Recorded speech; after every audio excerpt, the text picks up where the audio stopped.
You can tell a lot about a civilization by the tools it worships. Some built cathedrals, others built telescopes, and one of those two structures actually expanded the universe. Science begins with a humble question. Why? Religion begins with an arrogant answer. Because God said so.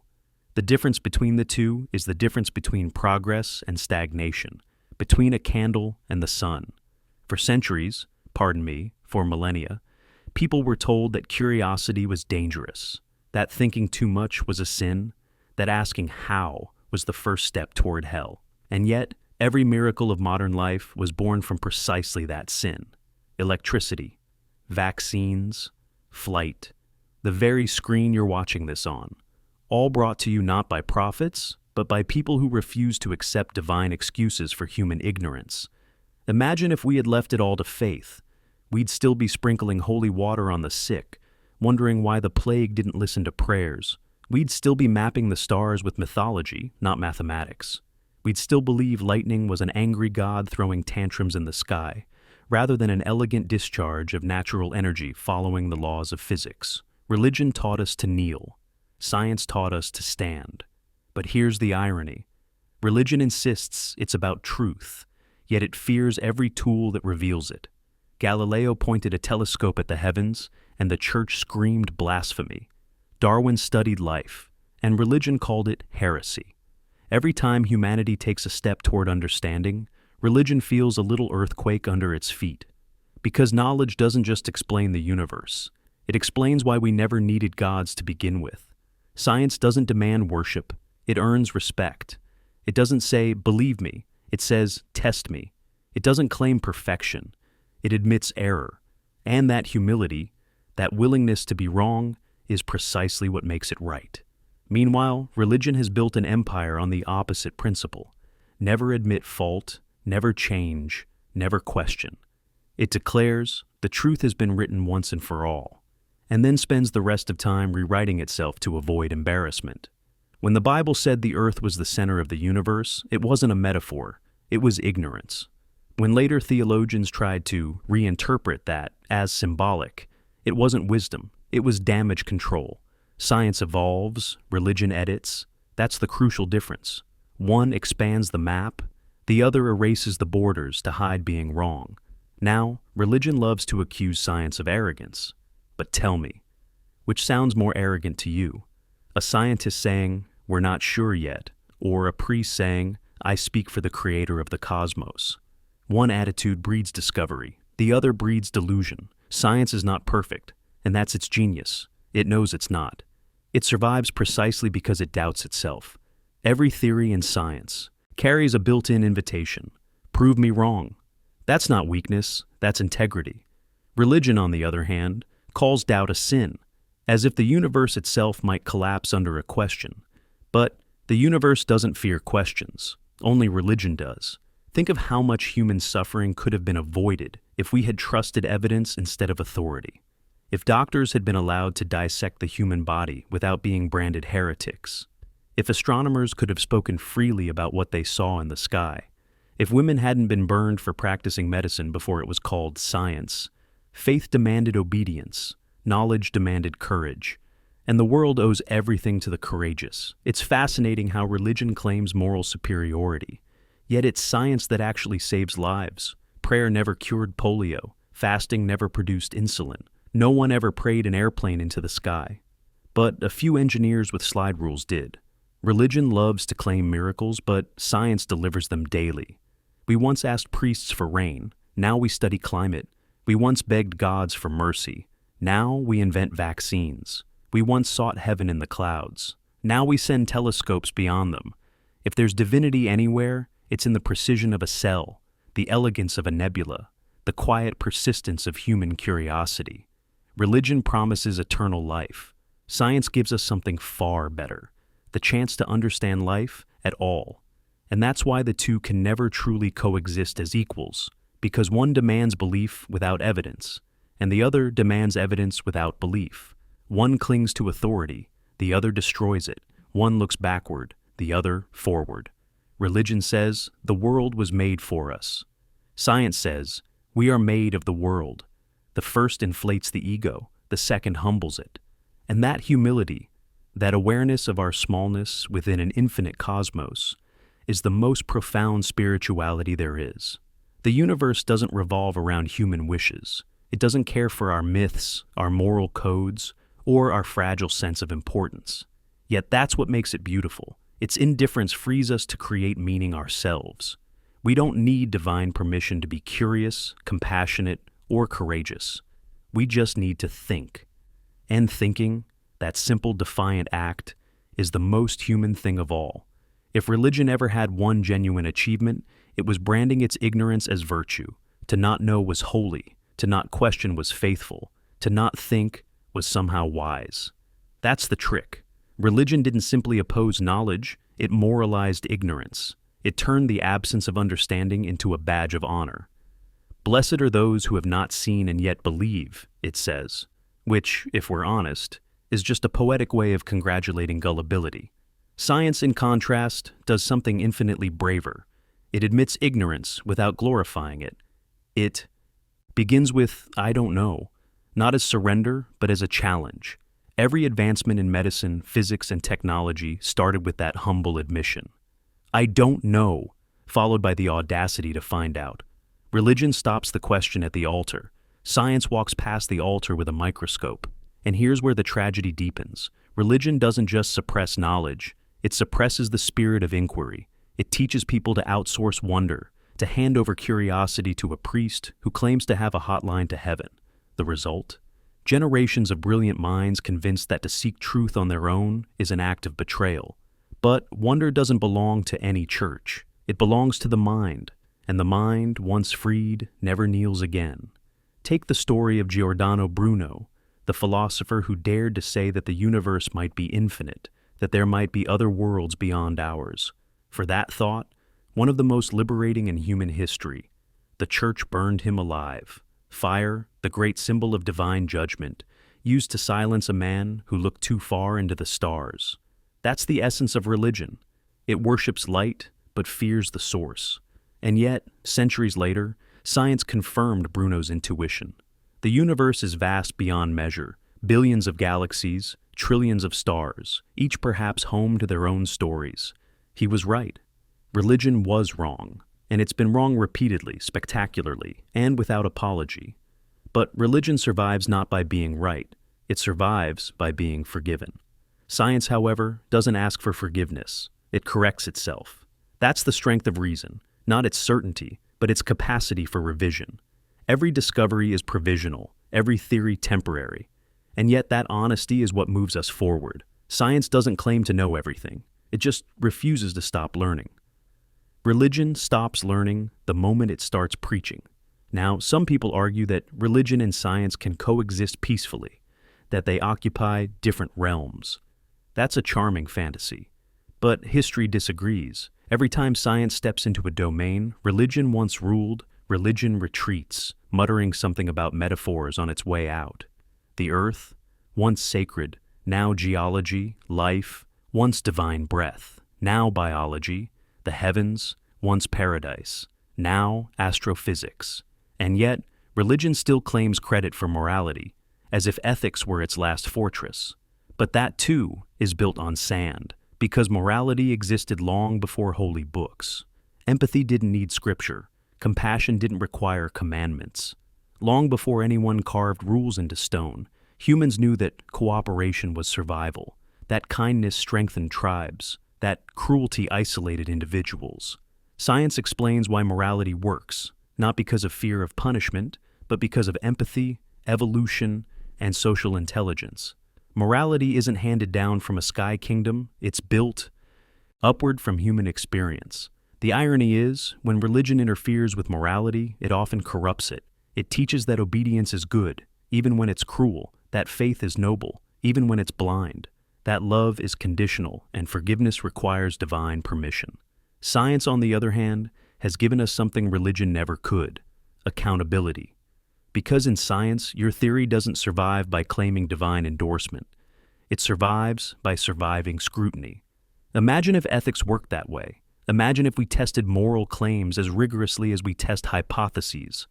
The world would be far more decent and far less devout. Religion likes to claim that without God, there can be no morality. Yet its own scriptures are moral disasters, tales of divine jealousy, genocide, slavery, and punishment dressed up as justice. Science doesn't claim to know what's holy. It just studies what helps and what harms. And that, in practice, is a much better definition of good and evil. When medicine replaces superstition, that's moral progress. When reason replaces fear, that's moral progress. When a society chooses evidence over dogma, empathy over punishment, truth over tradition, that's moral progress. And who led those revolutions? Scientists, thinkers, rationalists, people who dared to stand against centuries of sacred nonsense and say, maybe we should try understanding the world instead of worshiping it.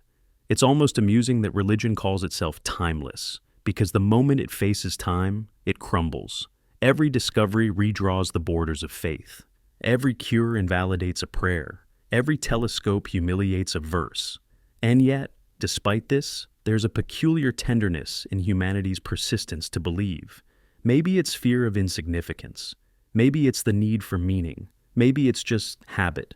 But whatever it is, it reveals something important. The emotional dependency that religion exploits. Because faith doesn't sell truth, it sells comfort. And comfort, unlike truth, doesn't require proof. People crave reassurance that suffering has a purpose, that death isn't final, that justice exists beyond the grave. Religion supplies that like a drug dealer supplies opium, soothing, addictive, and ultimately debilitating. Science, meanwhile, offers no such illusions. It tells us plainly, the universe doesn't owe us comfort, but it offers us something infinitely more powerful, understanding. And understanding is the only cure for fear. It's not as easy as prayer, of course. It's not as sentimental, but it's honest. It's real.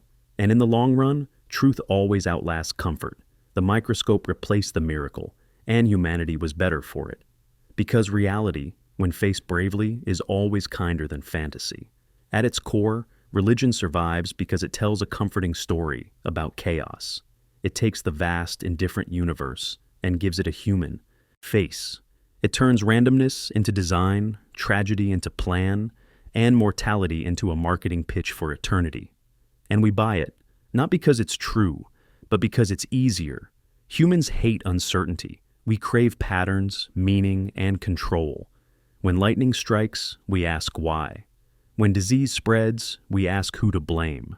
Science says, we don't know yet, but let's find out. Religion says, because someone up there is angry. One offers investigation, the other offers closure. And that's why religion sells faster. Closure is addictive. It's the emotional equivalent of fast food. It fills the void, but starves the mind.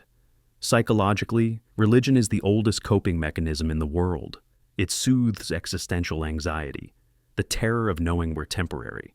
Science doesn't remove that terror. It teaches us to live with it, to find meaning not in permanence, but in participation, not in being chosen, but in being aware.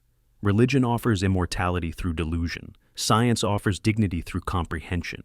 And dignity, real dignity, comes not from being promised eternity, but from having the courage to face the finite. That's why science, for all its equations and cold data, is ultimately the more human pursuit. It's not about erasing mystery, it's about expanding it responsibly. There's a quiet poetry in the scientist's mindset. The willingness to stand under an infinite sky and say, I may never know everything, but I will try. Compare that to religion's declaration. I already know everything, and if you disagree, you're damned. One voice whispers curiosity, the other shouts insecurity. Let's be honest, religion doesn't love truth, it loves certainty, and certainty is just arrogance with better branding. Science, in contrast, lives perpetually on the edge of uncertainty. That's what makes it noble. It risks being wrong, because that's the only path to being right. Now, some say science can't replace religion because it doesn't offer meaning or morality, but that's a false comparison. Science isn't meant to replace meaning. It's meant to clarify it. Religion hands you a script, science hands you a question. Which of those two do you think a free mind prefers? Meaning that's imposed is fragile. It can be broken by doubt, by contradiction, by reality itself. But meaning you discover through inquiry, through learning, through genuine understanding, that meaning endures. It's rooted in truth, not fear. When you study evolution, you realize how profoundly connected all life is, not metaphorically, but literally. Every living being shares a history written in DNA. The tree of life isn't poetic imagery, it's molecular fact. That revelation is far more spiritual, in the purest, most awe-inspiring sense, than any sermon could ever hope to be. Religion says humans are special because a deity said so. Science says humans are special because we're the universe becoming conscious of itself. Which is more inspiring? Which gives the greater sense of wonder, a divine decree, or the realization that stardust learned to question its own existence? When you look at it honestly, science is not the enemy of spirituality. It's its evolution. Religion was humanity's first attempt at understanding reality. Science is simply the adult version of that attempt. We've grown up, but religion wants us to stay in the nursery, afraid of the dark, waiting for someone to tuck us in. And that's the quiet tragedy of faith. It infantilizes the species. It demands obedience instead of insight, reverence instead of curiosity. It tells people that ignorance is purity and that questioning is betrayal. It replaces genuine wonder with divine censorship. Yet the universe doesn't need censorship. It needs exploration. The stars don't care if you worship them. They burn regardless. The laws of physics don't require belief to function. The human body doesn't heal because someone prayed. It heals because billions of cells follow biochemical rules honed by evolution. Religion calls the mechanism divine design. Science calls it biology. One appeals to superstition, the other to understanding. And understanding inconveniently for religion always wins, slowly, painfully, but inevitably. History proves it. Every time humanity advances, religion retreats, and then claims it was cheering all along. When smallpox was eradicated, the clergy said it was God's will, but when it was spreading, they said it was God's punishment. Convenient theology, isn't it? Religion adapts just enough to survive embarrassment. Science adapts enough to create progress. But perhaps the most dangerous thing about religion isn't its ignorance, it's its confidence. The confidence to dictate, to condemn, to kill in the name of certainty. Wars, inquisitions, genocides, all born from the same pathology. The belief that you're divinely right. Science, by contrast, can destroy through carelessness, but never through righteousness. It doesn't claim moral infallibility. It can be abused by the powerful, yes, but never sanctified by the delusional. No scientist ever said, "God told me to split the atom." That's the difference between curiosity and fanaticism. And yet, the irony is, people trust religion more because it sounds certain.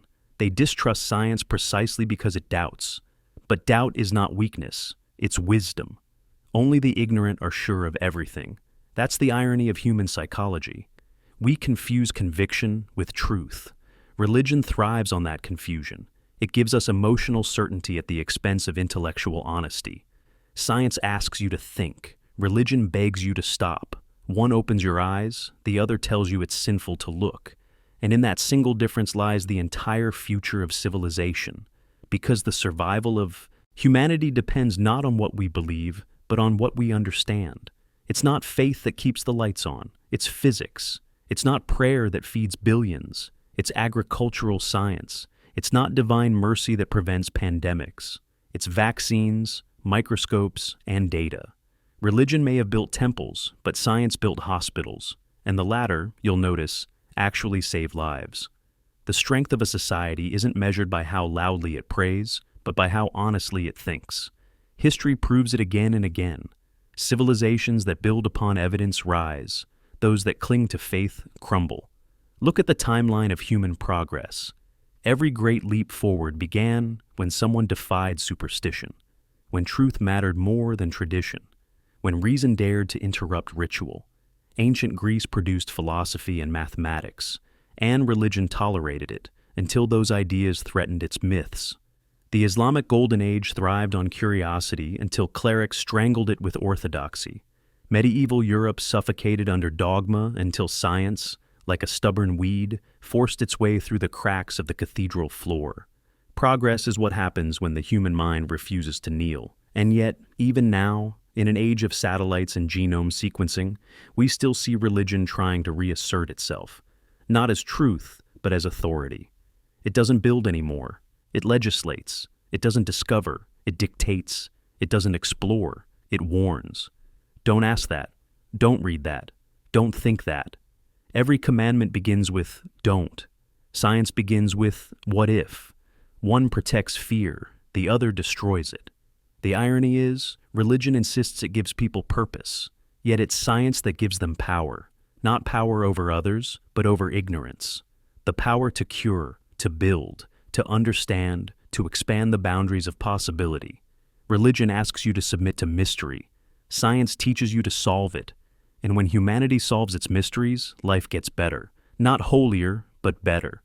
Because what's truly moral isn't worship, it's progress.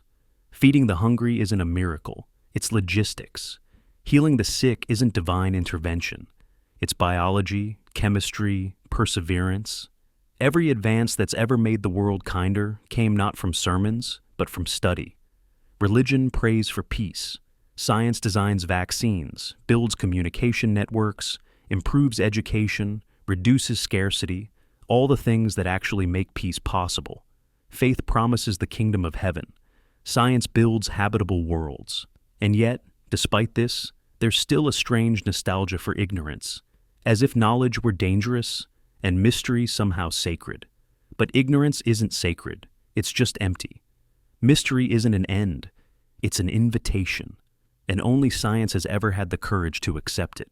When Newton studied gravity, he didn't make the universe less magical. He made it more miraculous. Because he turned something unknowable into something understandable, he transformed fear into fascination. Religion thrives on mystery because it's profitable. Science thrives on discovery because it's beautiful. And beauty, in this context, is not a sunset described in Scripture. It's the fact that you can explain why the sky turns red at dusk. That knowledge doesn't make the sunset less poetic. It makes it infinite. Understanding is not the enemy of wonder. It's the highest form of it. Imagine, for a moment, if we applied religious thinking to modern life. You'd never drive a car. Too dangerous to question divine protection. You'd never use medicine because illness must be God's will. You'd never fly because if God wanted us in the sky, He'd have given us wings. Religion builds fences around imagination. Science tears them down. And when you look around, at skyscrapers, spacecraft, vaccines, quantum computers, you're looking at the direct descendants of heresy. Every innovation you enjoy was once considered blasphemy. Think about that. If you live in comfort, if your child survives disease, if you can communicate across oceans, you owe your life to people religion once tried to silence. The modern world is built upon the corpses of forbidden questions. And still, faith demands gratitude, not to those who discovered truth, but to those who denied it. It's as if humanity keeps thanking the jailer for the work of the escape artist. Religion romanticizes humility, but only when it serves obedience. Science practices humility by admitting uncertainty. Religion demands faith in authority. Science demands respect for evidence. One kneels before the unknown, the other gets up and investigates it. Now, defenders of religion will say that science cannot explain everything, as if that's a flaw. But that's the point. Science doesn't pretend omniscience. It's not a final answer. It's a method. The beauty of science is that it never ends. Religion offers eternal life. Science offers eternal curiosity. Guess which one actually keeps humanity alive? When a child asks why, a dozen times in a row, that's not defiance. That's the most sacred act of all, the refusal to stop asking. Religion calls it insolence. Science calls it the beginning of wisdom. And that's why science isn't just about data or experiments. It's a worldview, a declaration that the universe is intelligible, that truth exists independently of belief, and that we are capable of finding it. It's the greatest compliment ever paid to the human mind. Because if the universe is knowable, then we are not powerless. We are participants in its unfolding, not passive recipients of divine orders.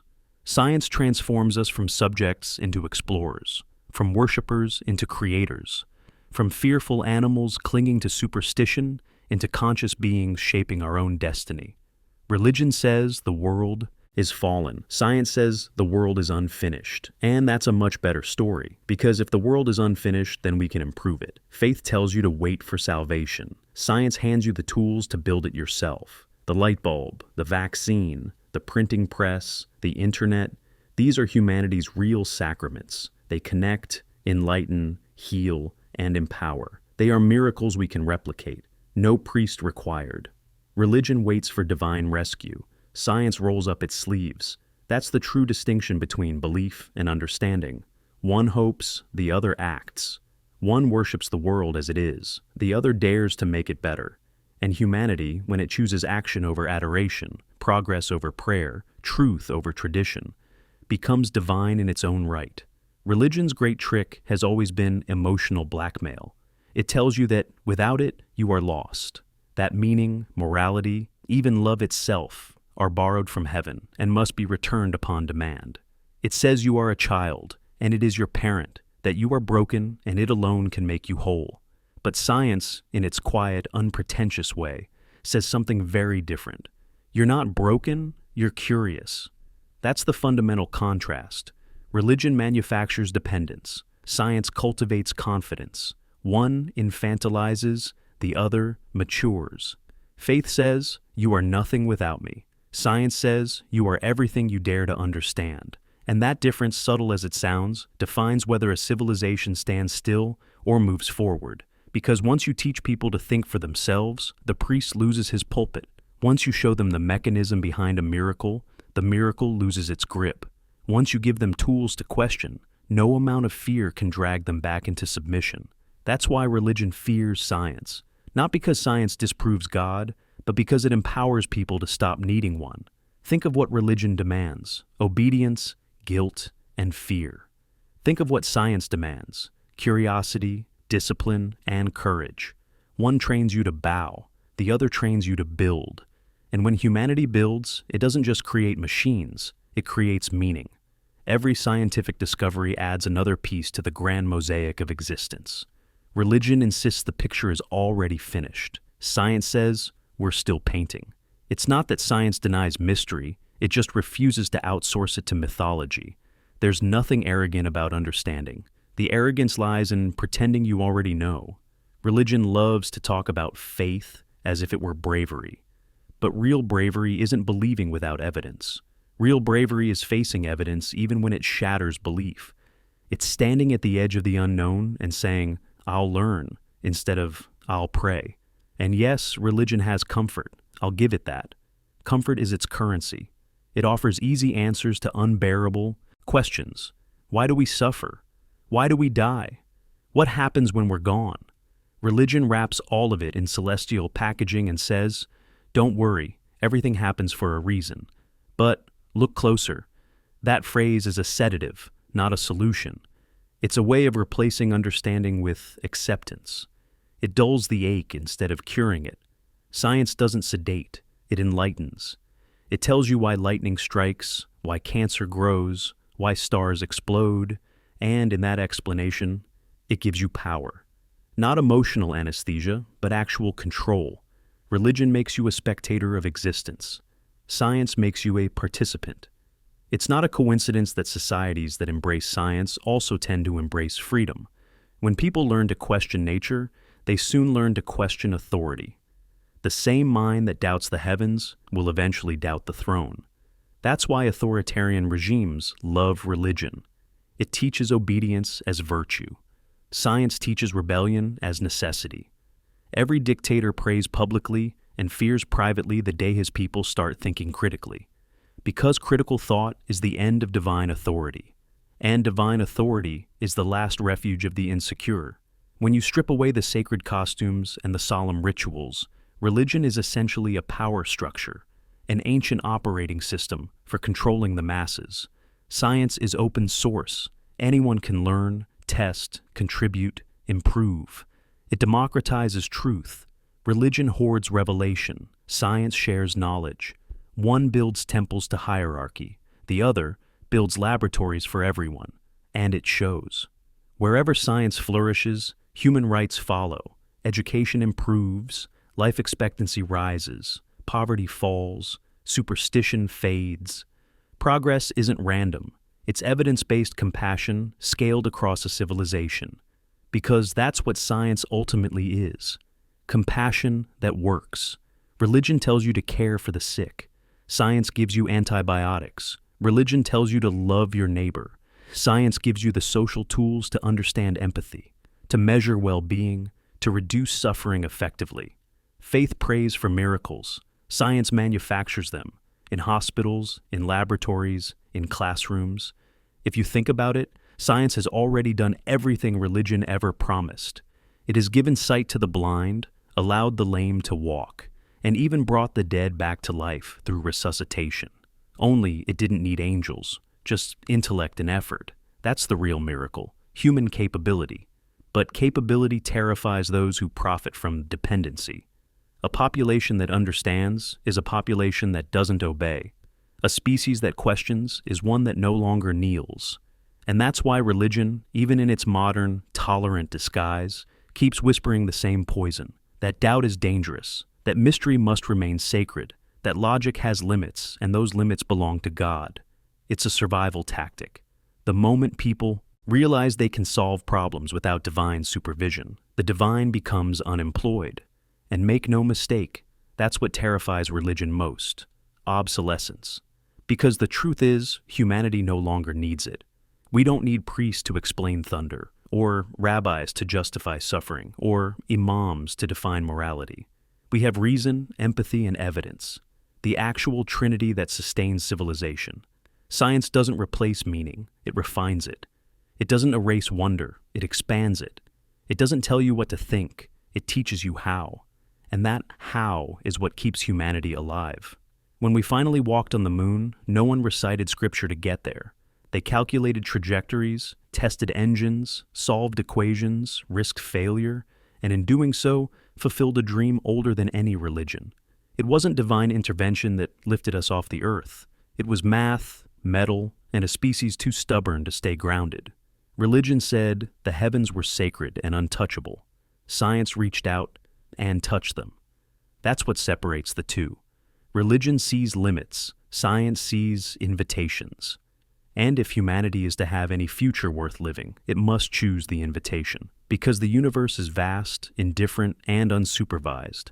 And yet, in that indifference, we found meaning. We looked into the void, and instead of shrinking, we began to build bridges of understanding across it. That's not arrogance. That's courage. The most beautiful irony in human history is this. We spent millennia begging the heavens for answers, only to discover that the heavens were waiting for us to start asking better questions. Science didn't strip the universe of meaning. It handed it back to us. It said, the cosmos isn't a temple, it's a laboratory. Worship if you want, but understand what you're kneeling before. Religion calls that arrogance. I call it gratitude, the kind that doesn't require incense, just awe. Because what's more reverent than studying the very fabric of existence? What's more sacred than decoding the language written in atoms or tracing the ancestry of stars? Religion preaches reverence for the invisible. Science practices reverence for the real. And that reverence, that fearless curiosity, is the highest form of spirituality there is. It doesn't need robes or rituals. It needs courage. The courage to look at a universe vast enough to erase us, and still find wonder in the fact that we understand any of it at all. That's not cold, that's transcendent. Religion tells you to find meaning in obedience. Science invites you to create meaning through discovery. One says life has purpose because someone planned it. The other says life has purpose because you can give it one. Which is the more empowering idea? That you were designed, or that you evolved to the point of self-awareness, capable of imagining, inventing, and loving beyond survival itself? Religion calls humans servants. Science calls humans sentient. Servants pray. Sentient beings explore. And that difference determines whether we spend our existence repeating myths or writing history. You can see it in how each treats the unknown. Religion wraps it in fear and moral warnings. Science dissects it, measures it, and learns to live with it. The scientific mind knows that truth is not handed down. It's earned. Through failure, through humility, through endless curiosity. That's the paradox. Religion promises eternal certainty and delivers endless confusion. Science embraces uncertainty and delivers reliable truth. Because truth is not a decree, it's a discovery. Religion likes to take credit for moral progress, but in reality, it follows science like a shadow. When science shows that homosexuality isn't a sin but a natural variation, religion updates its compassion. When science proves that women are equally capable, religion reinterprets its texts. When science exposes that the earth isn't 6,000 years old, religion says, well, perhaps that was metaphorical. It's a moving target wrapped in sacred authority. Science doesn't need to move the goalposts. It simply keeps expanding the field. That's why religion is always playing catch-up with morality, because it mistakes divine commands for ethical clarity. It tells people what to think, not how. It trains them in conformity, not conscience. But conscience is not obedience, it's empathy. And empathy, as neuroscience shows, doesn't come from commandments. It comes from understanding. Science gives us the tools to measure suffering, to predict consequences, to reduce harm. That's what morality is. Not divine law, but the collective intelligence of compassion applied with evidence. Religion punishes the curious. Science rewards them.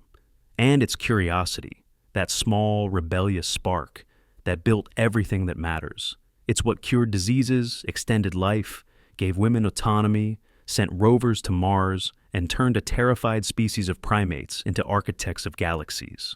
All because someone, somewhere, refused to accept because God said so. That's the moral heart of science. Rebellion in service of truth. And truth, once discovered, needs no blessing. Now, the devout often ask, but without faith, where do you find hope? The answer is simple. In reality. Hope doesn't need heaven. It needs possibility. It's found in the quiet persistence of researchers, the ingenuity of engineers, the empathy of doctors, the curiosity of children.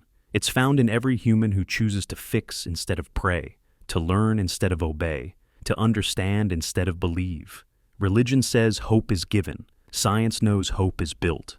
And what a magnificent thing that is, that we, fragile finite beings, can manufacture meaning out of chaos, create love out of atoms, build compassion out of evolution, and find poetry in the mathematics of existence. That is hope, not borrowed, not promised, earned. When you look at the DNA of a tree, or the spiral of a galaxy, or the delicate architecture of a neuron, you're not looking at proof of God, you're looking at proof of process. The miracle isn't that someone made it. The miracle is that it happened, that it continues, that we can witness it consciously. Science doesn't strip the world of magic. It shows you that the real magic was never supernatural. It was always natural. And we just hadn't learned the language yet. Religion says the world is a gift. Science says the world is an opportunity. One expects gratitude, the other demands participation. And participation is how meaning evolves, because the meaning of life isn't to serve, or worship, or wait. It's to create, to leave the universe a little more aware than it was before you arrived. We are the way the cosmos learns about itself. That idea, that consciousness is the universe reflecting upon its own existence, is far more majestic than any story of divine creation. It's not an insult to the divine, it's an upgrade. No omnipotent being could craft a narrative as poetic as stardust becoming sentient, then turning its gaze outward and asking, "What am I?" Religion answers that question with myths. Science answers it with data. But both, at their best, are trying to satisfy the same hunger, the desire to know. The difference is that science refuses to lie about the answer. And that honesty, that brutal, breathtaking honesty, is what makes it sacred. Because truth, however inconvenient, is the only real holiness there is. And if there's one thing science teaches better than any sermon, it's that the universe doesn't need your faith to function. It needs your attention. Pay attention. And the world reveals itself in ways no scripture ever could. When you strip everything away, the myths, the temples, the fears, what remains is the one force that has never lied to us: evidence. Evidence doesn't flatter. It doesn't threaten. It doesn't bargain for your worship. It just waits, patient, silent, incorruptible. And when you're ready, it shows you the truth. That's why science is not just a tool. It's a moral stance. To care about evidence is to care about reality. And to care about reality is to care about people, because consequences are real. That's something religion never quite understood. For all its talk of morality, it has always placed belief above behavior, purity above progress, and ritual above results. But reality doesn't bend for piety, it bends for understanding. The scientific worldview is, at its heart, an ethical revolution, because it demands that your compassion be informed, your convictions be tested, and your certainty be earned. It says, if something causes harm, stop doing it. If something reduces suffering, keep doing it. That's morality stripped of superstition, polished by evidence, and fueled by empathy. Religion calls that moral relativism. Science calls it moral evolution. And that's what this has always been about. Evolution, not just of species but of thought. The same process that shaped our DNA must now shape our ethics. The same curiosity that helped us survive must now help us deserve survival. Because the truth is, religion belongs to our childhood as a species. It was our bedtime story about thunder and death and hope. But now we are grown, and the universe demands adults. We can't keep praying for deliverance from problems we're smart enough to solve. Climate change won't be reversed by confession. Pandemics won't end by holy decree. Poverty won't vanish through divine mercy. They will end, if they end, because we think, collaborate, and act. Because we apply science with conscience and reason with compassion. And maybe that's what religion tried to teach all along. It just didn't know how. It told us to seek light. Science handed us the torch. The difference is that religion says the light comes from above. Science knows it comes from within. And that's why, despite everything, I don't despise religion. I understand it. It was our first attempt at meaning, our first narrative of belonging. But we've outgrown it, as every intelligent species must. You don't hate the crayon drawings of your childhood. You simply no longer mistake them for blueprints. Religion is a sketch of reality drawn with trembling hands in the dark. Science is what happens when you finally turn on the light. And that light, that relentless pursuit of truth, is what will carry us forward. Not prayers, not promises, but photons of understanding, passed from one curious mind to the next, generation after generation. That's what immortality really looks like. Because the atoms in your body were forged in the hearts of ancient stars. And one day, they'll scatter again, to form new worlds, new beings, new questions. You don't need eternity in heaven when eternity is already written in your matter. You are not a mistake waiting for redemption. You are the cosmos learning to notice itself. Religion tells you to look up. Science tells you to look closer. One worships the light. The other becomes it. And that's why humanity needs science. Not as an alternative to faith, but as its fulfillment. The faith that truth exists. The faith that effort matters. The faith that our tiny spark of reason, however fragile, can illuminate a universe vast enough to forget us. That's not blasphemy, that's beauty. So the next time someone tells you that science kills wonder, remember this. Every atom in your body is older than the earth itself. Every breath you take contains molecules once inhaled by ancient creatures. Every star you see is a glimpse into the past, light traveling millions of years to meet your eyes. And your eyes, two fragile instruments of carbon and water, have become the universe's way of seeing itself. Tell me, what could be holier than that? So, no, humanity doesn't need religion to find meaning. It never did. What it needs is courage. The courage to face reality without hiding behind gods. The courage to love without being commanded to. The courage to care, to learn, to build. Not because heaven demands it, but because earth needs it. Science doesn't just give us knowledge, it gives us responsibility. And in that responsibility lies the only redemption that was ever real. Because the universe is not testing us, it's trusting us. Trusting that we'll grow, that we'll understand, that we'll keep the flame of reason alive long enough to pass it forward. The story of humanity isn't the story of believers and heretics. It's the story of questions, and the few brave enough to ask them. And maybe, just maybe, that's what the universe wanted all along. Not worshipers, but witnesses.